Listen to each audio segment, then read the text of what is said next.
আজকে আমরা সার্কেলের বিভিন্ন যে পার্টস বা অংশগুলো আছে সেগুলো দেখে নিব।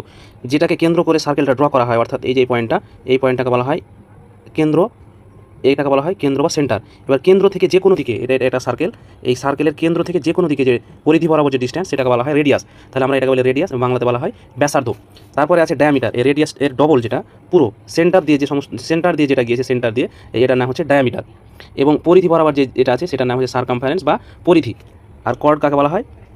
এই যে কোনো একটা ছোট্ট যে জ্যাগুলো আছে বা কর্ড, একটা প্রান্ত থেকে আরেকটা প্রান্ত সার্কামফারেন্সের এক মাথা থেকে আরেক মাথা যে যদি জয়েন করা হয় তাহলে যেটা পাওয়া যায় তাকে বলা হয় কর্ড বা জ্যা।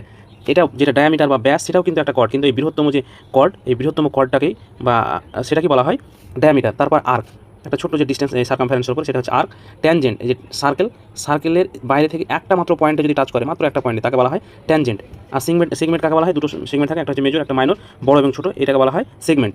আর এর যদি কেন্দ্র থেকে দুটো জয়েন করা হয় এবং তার একটা আর্ক থাকে, দুটো রেডিয়াস এবং একটা আর্ক মিলে যেটা তৈরি হয় সেটাকে বলা হয় সেক্টর।